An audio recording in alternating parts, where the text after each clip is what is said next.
Go. Maybe. I think it might be working. But it still says it's setting up. And we're live. There we go. Welcome back to The Future Belongs to Creators. It's Monday, July 6th. I hope everyone had a great weekend. I'm Barrett Brooks. This is Nathan Barry. This is episode 59, and we're talking what are you optimizing for as a creator today. Nathan, how are you doing? I am good today. Definitely green. Brian, good to have you joining us live for the first time. Always appreciate the live listeners. Let's see. Green, the weather's great. What else is going on? I had a great weekend.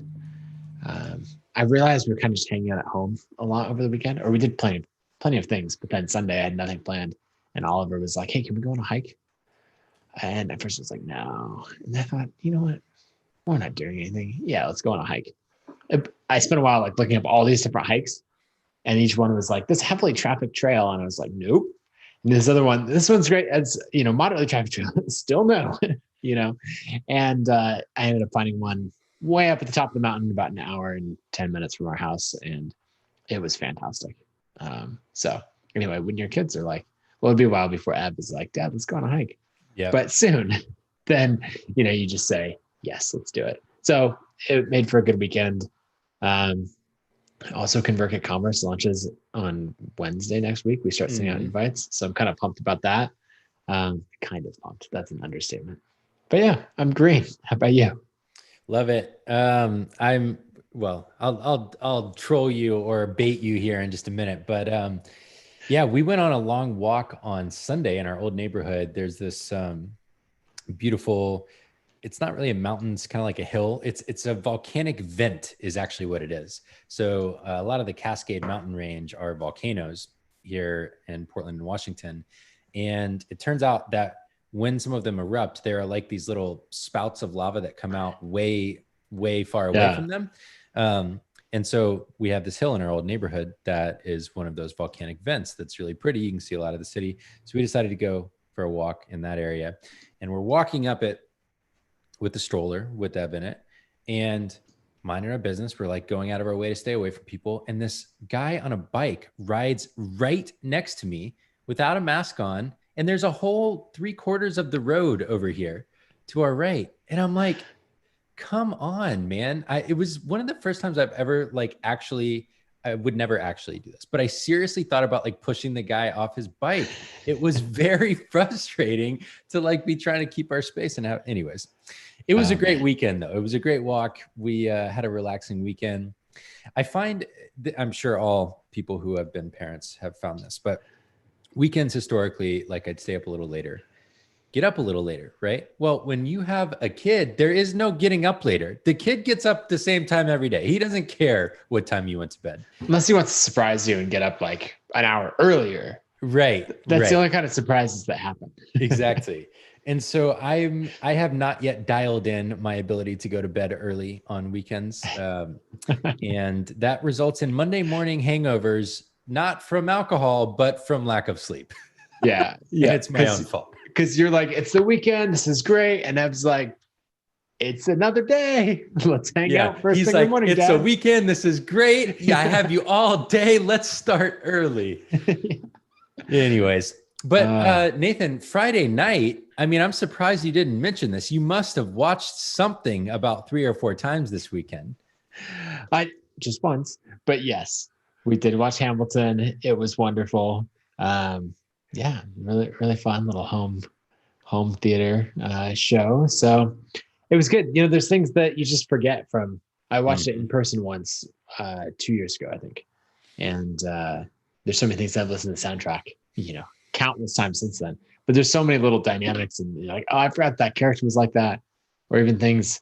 And really, it was a different cast, right? Because I saw it, with one cast, and the Disney Plus version is the original cast. So right.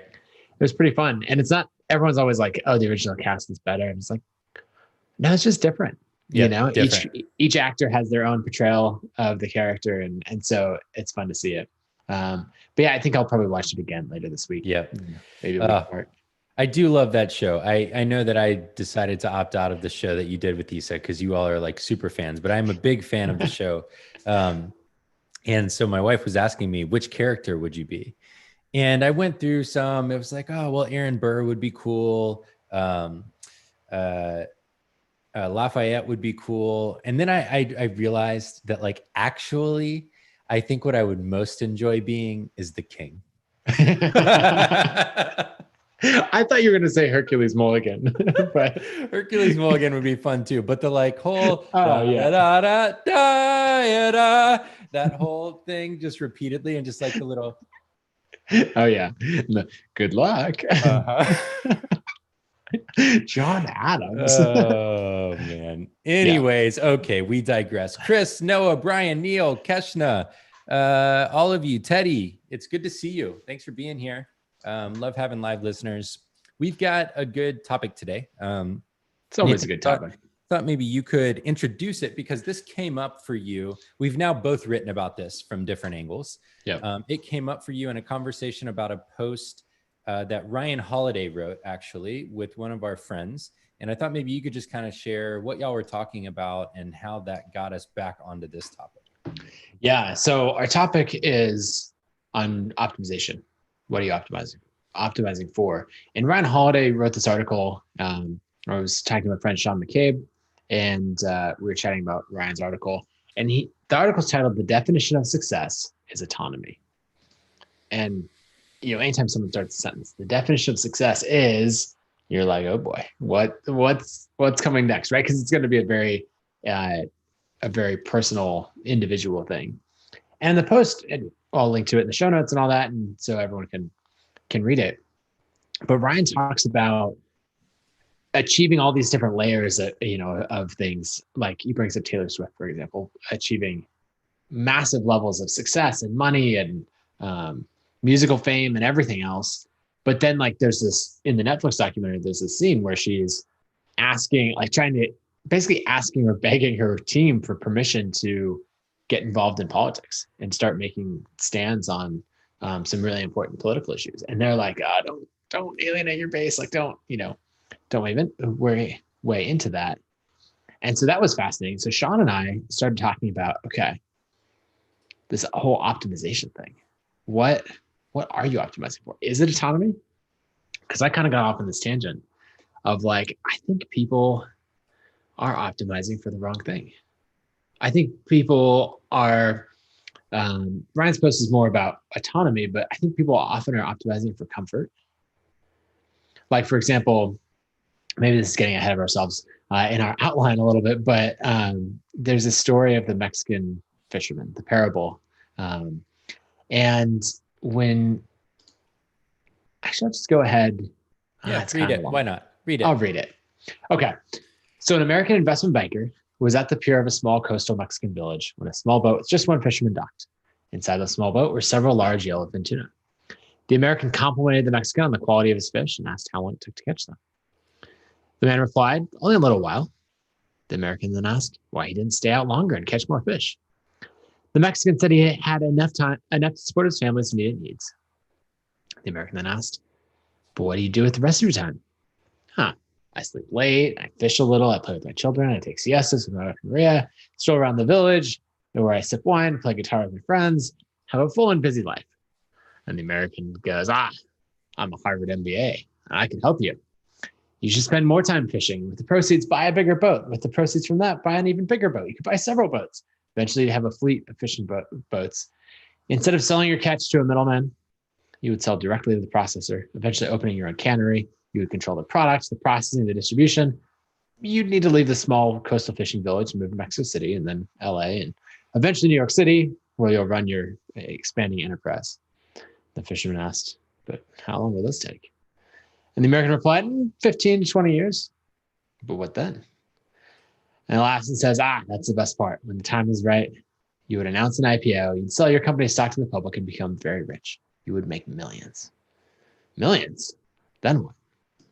And the American said, then you'd retire. You move to a small coastal fishing village where you'd sleep late, fish a little, play with your kids, take siestas with your wife, stroll in the village in the evenings, where you could sip wine and play your guitar with your friends.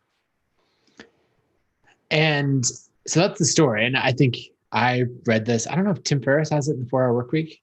Maybe that's where I first read it. Something along there. But the takeaway is basically that I took away from in the past is basically you go on this long journey, right? There's this whole path. As you go all the way around, you figure out what you want, and you're like, okay, now I optimize for that. And I think a lot of what the 4 Hour Work Week and other books around that topic have is like, or you could just be clear about this is what you want. I'm going to go straight from here to there and realize either that the path to what I want is really simple and really straightforward, or the other side, it might be, as the true conclusion, this is that I already have everything that I need. Right. In this case, I don't need a single other thing. So I was thinking about this article or this parable when Sean and I were talking, and it was basically, well, that's really optimizing for comfort, happiness, all of that. But one thing that's missing, and I feel like so many people, when they're trying to shortcut the process, is they're not optimizing for growth and for their own change. So, for example, this is a few years ago, I was talking to a book editor, and he gets hundreds and hundreds of fiction books submitted, right? He works for a publisher. So he's reviewing all of these proposals and deciding which fiction books should they pursue. Now, in the nonfiction world, you submit a sample chapter, the outline, and a proposal with your, to get a book sold. But in the fiction world, you actually submit the entire book. So I was asking him, I was like, how do you read all of these books, to find out which ones you should pursue? And he's like, no, you don't need to read the whole book. That's a waste of time. What you can actually do is pick up the book. You can read the beginning just long enough to get an idea for who the hero is. And then you can skip all the way to the end and read just long enough to get an idea for who the hero is. And I was like, wait, isn't it the same person? And he's like, yes, the same actual person. But if it's a good story, if those middle couple hundred pages are any good, then that hero will have gone on a journey that will have transformed them. And so if they're the same person at the end of the story as at the beginning, then it's probably not worth reading. They probably haven't undertaken a quest or overcome obstacles, worthy of changing them. So I think about that a lot of what are we optimizing for? And one of the things that I'm optimizing for is growth. What's actually going to change me as an individual? Anyway, that was long, but that's kind of an introduction of how we got on this topic. I'd love to hear your thoughts. Yeah, no, it's a really good one. My story on this is last August, I think it was. So my son Ev arrived in November on Thanksgiving Day. And a lot of couples will do what they call like a baby moon in uppity millennial speak. That's right. And my wife and I travel regularly together. We have vacations every year that we love. And we did a normal vacation March of last year to Hawaii. And so we felt like we have the time together that we want. But what we don't often get is really dedicated time with our friend group who's spread out all over the country. The nature of the internet, I don't know if this is true for everyone, but certainly for you and I, our best friends are not where we live, or many of our best friends. We certainly have best friends here in town, but then there's this whole other group of people who are spread out everywhere. And so my wife and I decided we joked, we called it a dadchler party. We would go on little weekend trips with our friends, and she went on one with her girlfriends, and I went on one with my guy friends, you included. Yep. And what I wanted from that trip was deep, meaningful conversations with people I love and respect, all in one place, which is not a thing that you get to do very often. And so every night at dinner, we had a chef come to the house and cook for us, which is cheaper than going out for every meal. And we'd open a couple bottles of wine, we'd sit around, we'd just have conversations. Typically, it's my role to be the question asker. Yes, it is. But we got to night 2, and I had asked a lot of questions on the first night. And I said, well, does anyone else have a question you've been thinking a lot about that would be interesting for us to use as a basis for discussion? And James Clear, who's our friend who we talk about all the time. My wife, I think, might have a running tally of the people I mentioned on this show. And there are certainly a couple names who are at the very top of the list, James being one of them. James says, well, one question I've been asking myself a lot is, what am I optimizing for? And I think it's a really interesting one because sometimes what you're optimizing for is maybe not what you actually want. And so we had this beautiful discussion around the dinner table about what we were all optimizing for. And I think it made some of us hadn't necessarily thought about it. But it was one of those moments that you just kind of sit there and you realize, oh man, this is like a special moment. This is what you try to get in life, is like little moments like this with people you care about doing something that's interesting. And that gave me great insight actually into my own answer, which is I think that most of what I do in my life is to optimize for moments of joy. I wrote this article on my site, barrettbrooks.com/joy, about that experience of realizing that, I've always been ambitious. I've always pushed myself. I've always wanted to grow. I've always wanted to like feel like I am achieving excellence at whatever I'm doing. But I don't think it's for the sake of being excellent at something or for the sake of having a certain role in my career. I actually think it's because those are my pathways to experiencing joy. And I get into a few examples on that in my article of like times when I felt it, but it's in a lot of different areas. And so like when I think about this question, there are like many ways for me to get that, but those are the moments that I want, or those little moments when I can sit back and realize, oh, this is it. This is like what I want. I want to be able to, in that case, to have the money, to have the relationships, to have the freedom to travel to a place, pay for the trip, and be with people I care about that don't live near me. Like that is a privileged place, but I have worked to get there because I'm optimizing for being able to do that kind of thing, which creates the opportunity for moments of joy like that.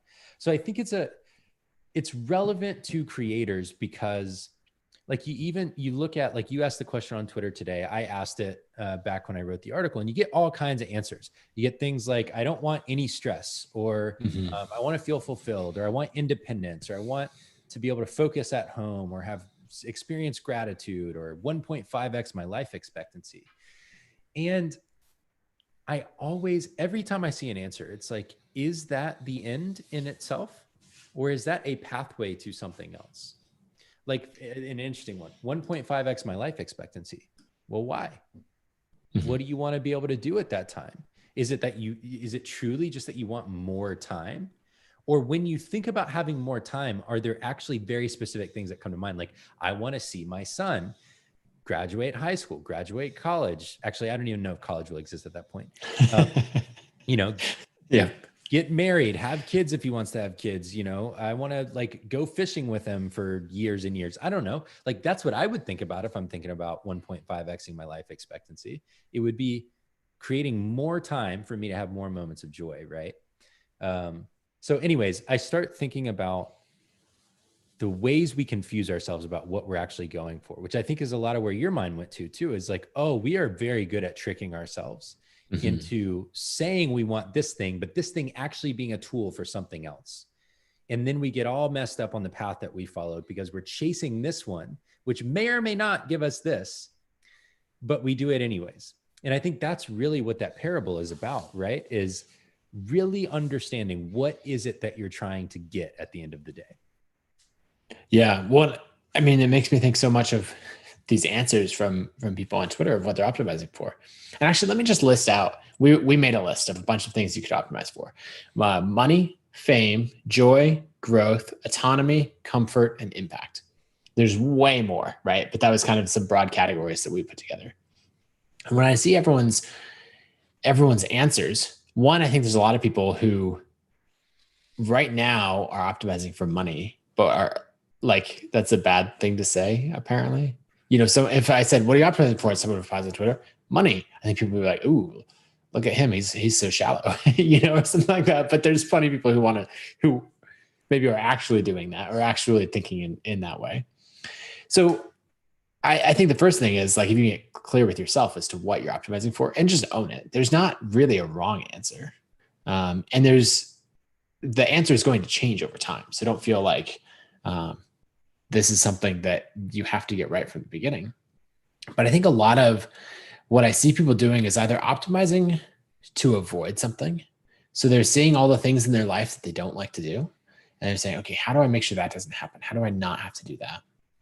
Or they're optimizing for comfort. And if there's anything on this list that I would say I think you should not optimize for, I think comfort is pretty high on that. Because a lot of times, obviously, you want to be comfortable in your life. You want to not be worrying about basic needs, any of those things, right? But I always think of the Venn diagram that circulates on Twitter every couple of years, and it's basically a circle over here that says your comfort zone, and then another much bigger circle over here that says where the magic happens, and there's just no overlap. And so a lot of what I see is people are, in their quest for passive income or an online business, and they're just like, look, I'm just looking to be comfortable. And I think that's fine, but at some point it's like you want to actually push for challenges. You want to push for growth. You want to push for these things that will change you or provide more meaning. And so when I think about what I'm optimizing for, like right now, if I just wanted to be comfortable, I don't know, I have a lot of hotel points. I could just live at the Marriott in San Diego for like 6 months. That would be comfortable, I guess, but there's no challenge. There's no growth. There's none of that. And so I think I would just ask or encourage everybody to think beyond that of not just what am I avoiding?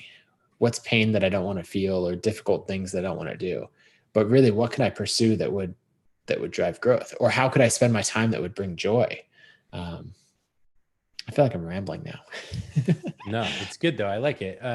I think in terms of vectors, I always think in terms of vectors, and I'm going to share my screen real quick and do a little whiteboarding.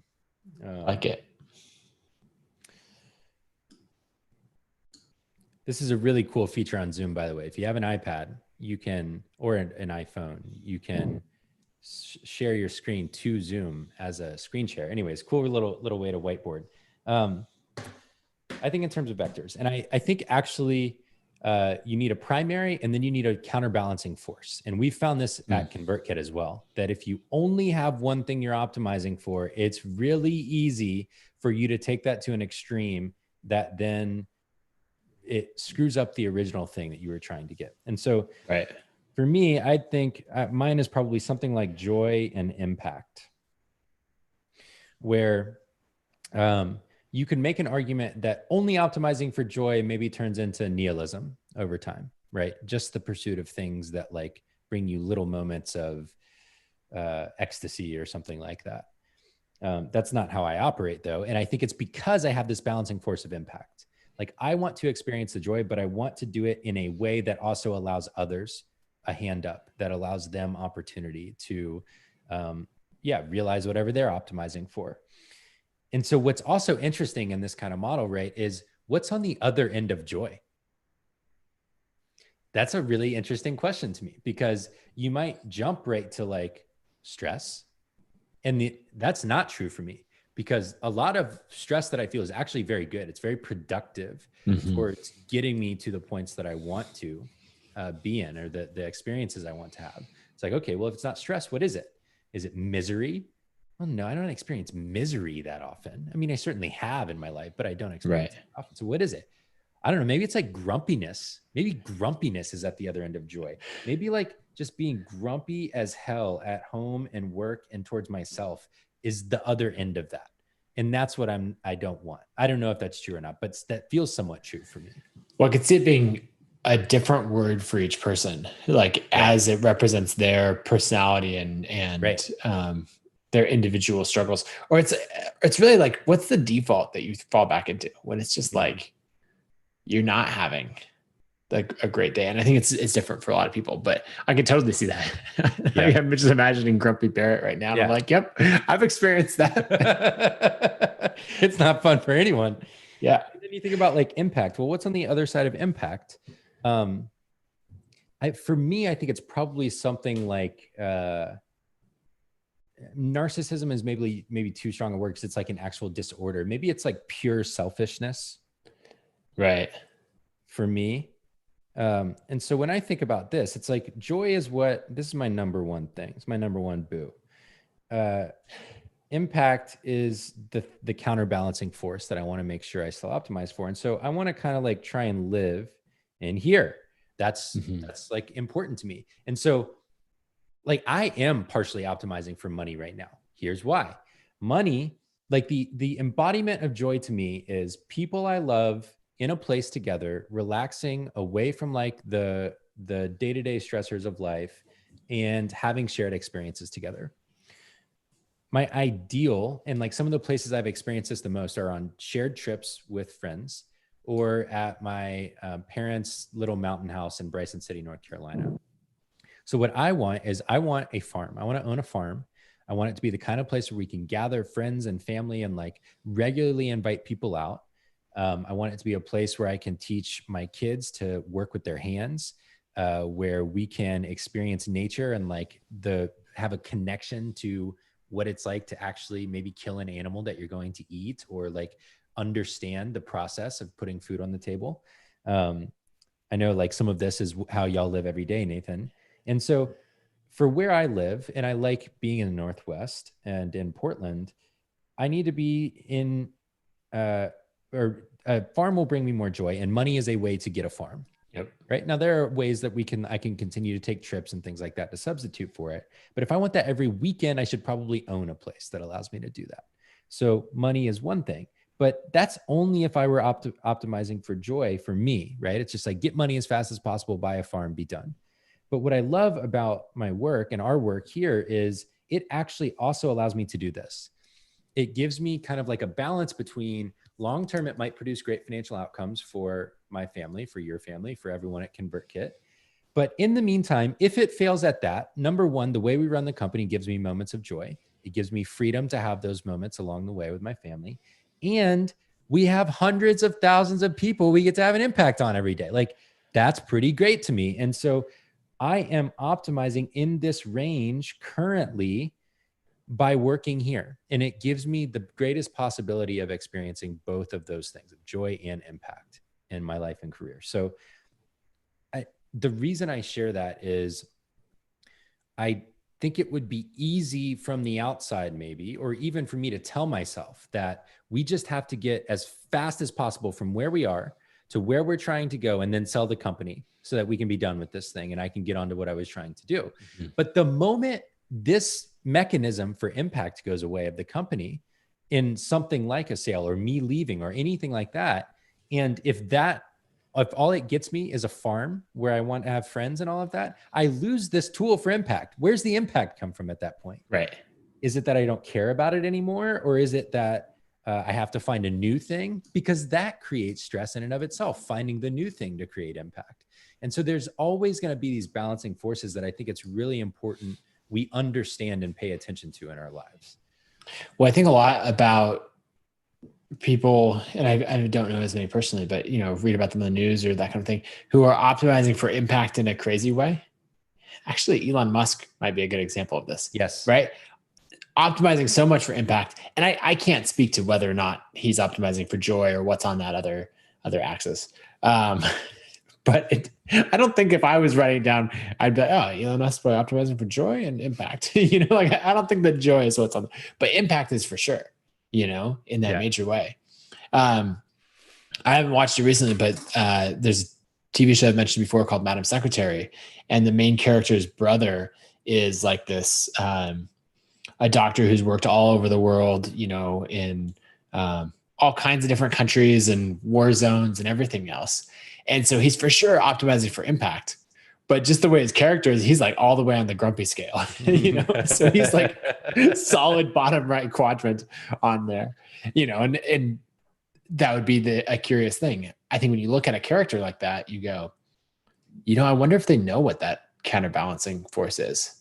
I wonder if they're so far all in on impact or whatever, whatever you pick as that primary thing that you don't realize what that secondary thing is, or in a different quadrant, right? I think that, if someone picked comfort and I'm just optimizing for comfort and you don't have this other counterbalancing force, then you'd fall all the way into selfish. Doesn't mean that, selfish and impact could be opposites, or selfish and all kinds of things could sit on the other side of opposite of selfishness. But that's where, I get hung up, as I see a lot of these things where it's like, look, it's just about achieving this thing for me. And I think that's often important, right? Of, achieving the ability to take care of your basic needs. And I don't think that that's selfish. But then if that feedback loop and that effort keeps going tighter and tighter around, like, okay, I achieved my basic needs. Now let me achieve my next needs. And now let me achieve more and more of my needs. Then you're like, oh, okay, you lost me somewhere in there. Where is the other side of it? And so, you could put joy, you could put moments with your family, all those things. Like for the hike this weekend, one thing that I thought of is like, we're probably not going to, like, in the grand scheme of things, we don't actually have that many perfect Sunday afternoons for a hike. So yeah. So in that case, I chose to optimize. I don't know that I was even thinking of optimizing for joy. I think it was optimizing for memories. In that moment. I don't think overall, maybe that's what I would choose. But I really like that. And I like the idea of always picking two or picking quadrants. Yeah, for sure.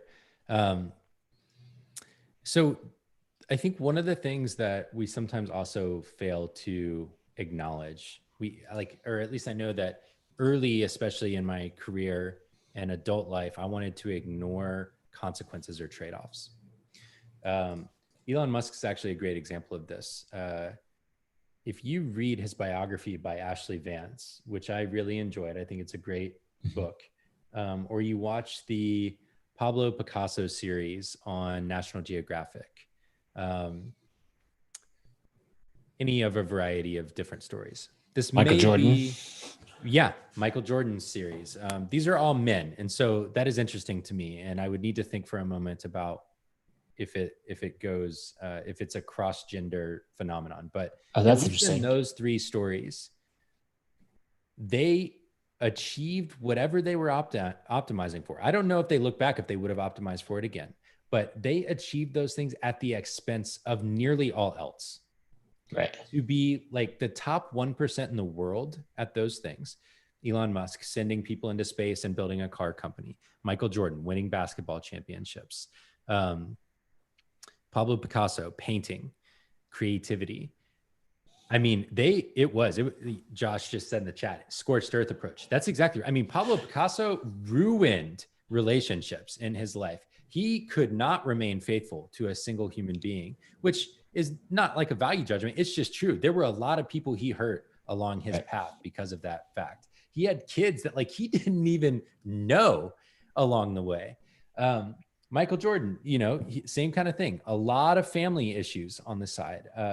Like his teammates, you watch that and they're very torn over whether they actually like him. Are they proud of their ring? Sure. Did they like Michael Jordan? I don't know, depending on the day.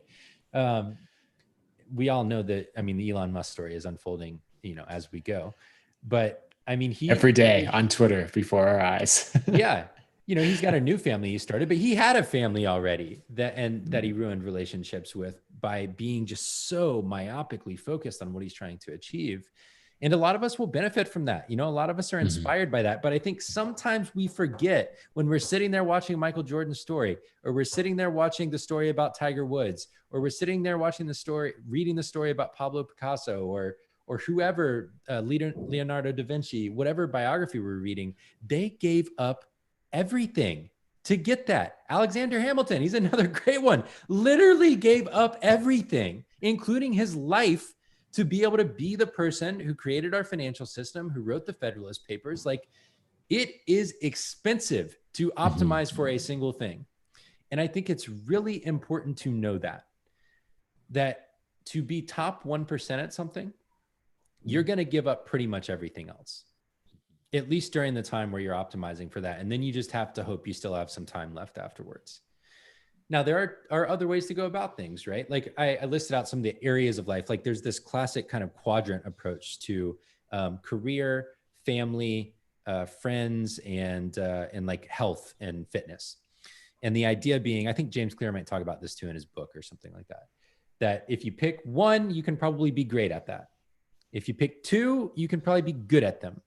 If you pick all of them, you're probably going to be at best average at all of them, but you'll get a little bit of everything.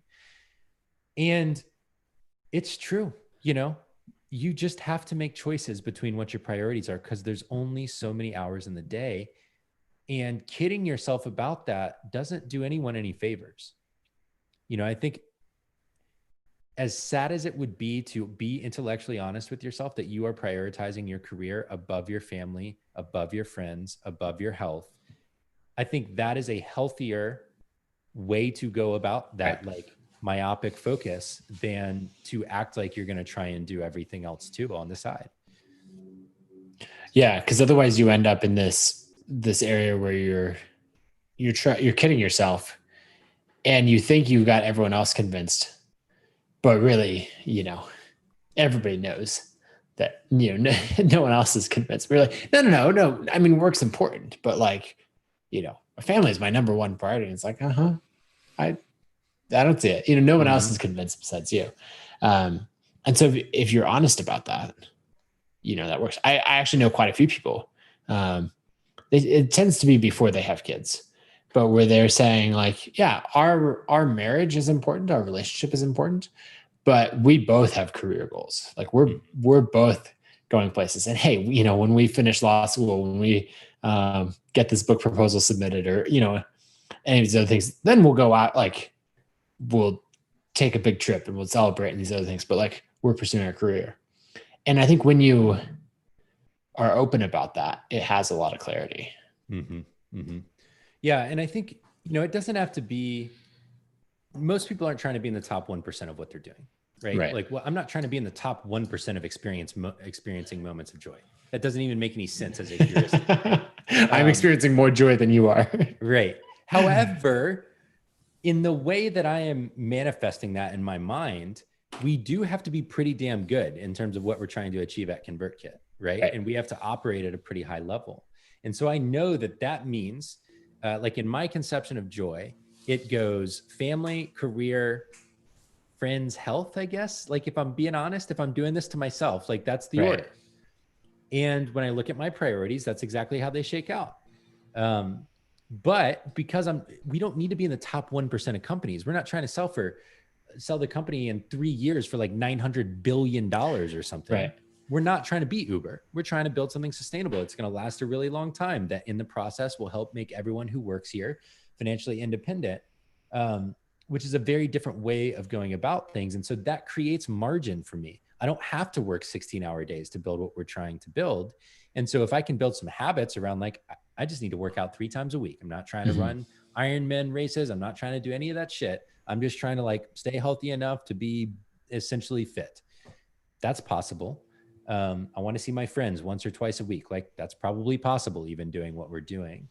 And so I think it's like understanding that these are sliding scales. And if you dial one all the way up to 100, you just got to recognize something else has got to be at 0, or several things have to be at 0. Yeah. But if it's at like 70, there might be room. Yeah. That makes me think of, you know, one thing that I am optimizing for, or trying to get clear on of what the categories are, is personal growth. And so, and I think that's a weird thing to say, of like, I'm trying to grow, I'm trying to get better as a person. It's like, well, you better be, otherwise, like, what are you even doing? But it's more putting myself in scenarios or undertaking goals of the size that require growth.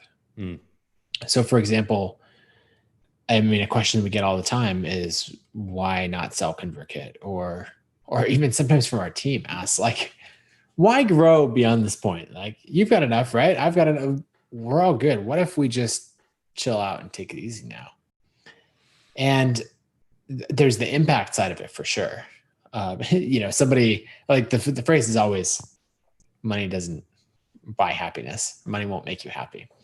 But one thing that I was thinking about tweeting, I need to figure out the phrasing on the tweet, is, yeah, money won't make you happy, but I can tell you for sure that helping thousands or hundreds of thousands of creators earn a living, like that brings a lot of happiness, and that's way more fun than the, you know, your own earnings. And so there's definitely the impact side. But one thing that I think about is, I want to tackle a problem hard enough that I'm not capable of solving it. Like, current me can't solve the problem. And so I have to become a new person in order to solve it. Maybe this is like, we shouldn't compare ConvertKit or startups to the Lord of the Rings. But I always think about, the quest that the hobbits go on in the beginning to destroy the ring. And like, they're not capable of doing that. They become fundamentally different people by the end of it. And now, of course, everyone's like, Frodo's the hero of the Lord of the Rings. He's not. Sam is. And Sam goes from being this like bumbling kid who can't even keep up with anybody at the beginning of the series to being the character, the only character who has the true willpower and capability, not only to persevere and get all the way there, but to actually give up power and destroy the ring.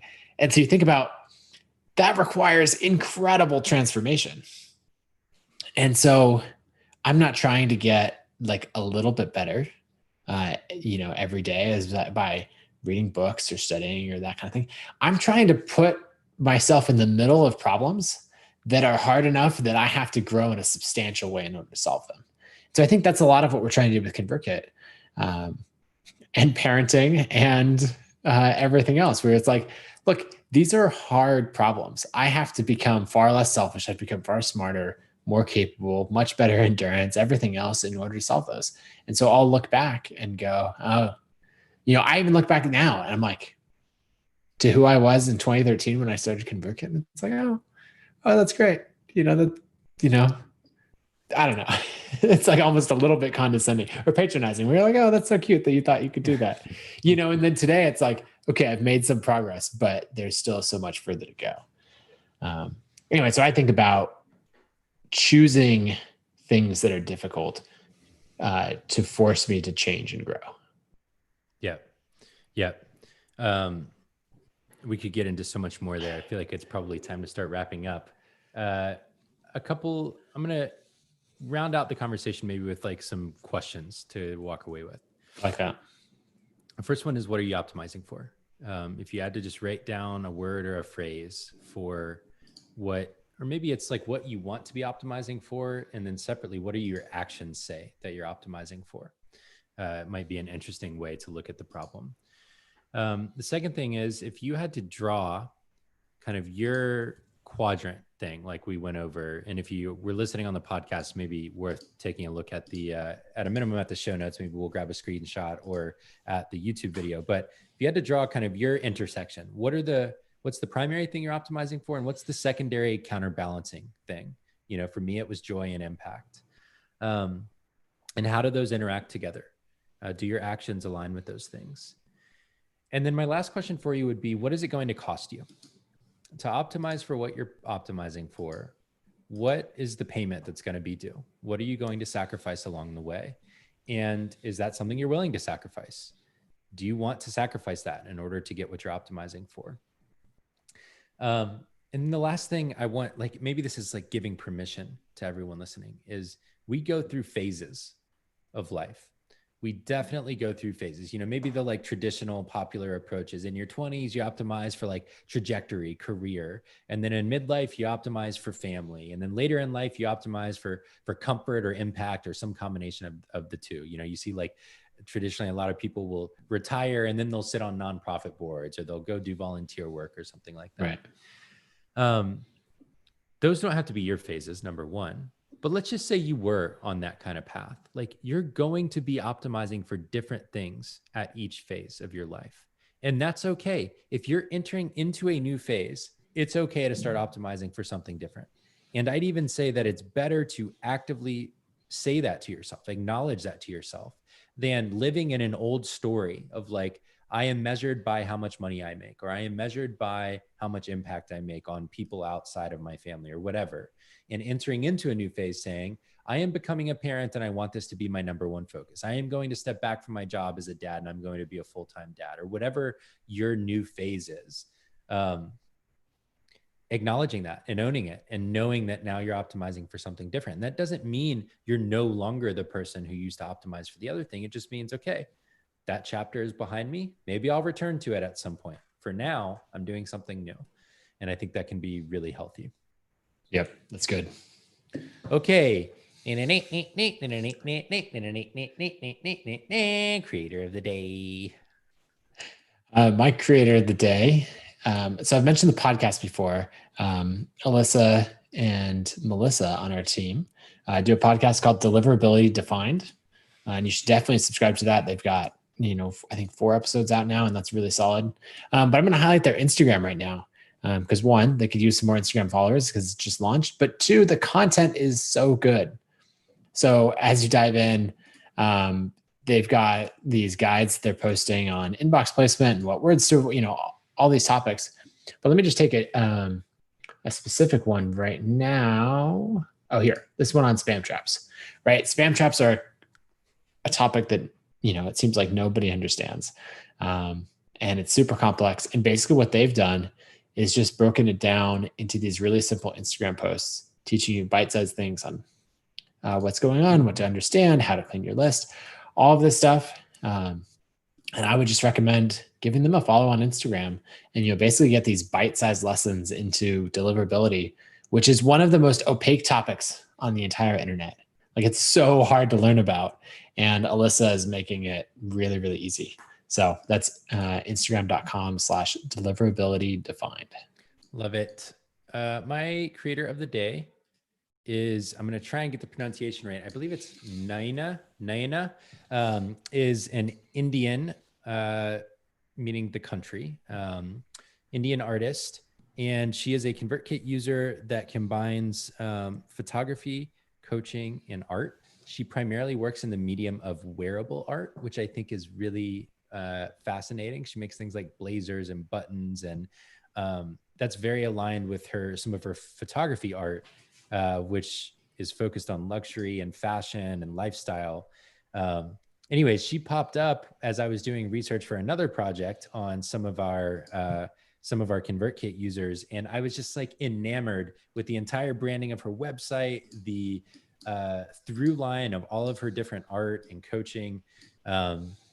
So anyways, check her out, naina.co, naina.co.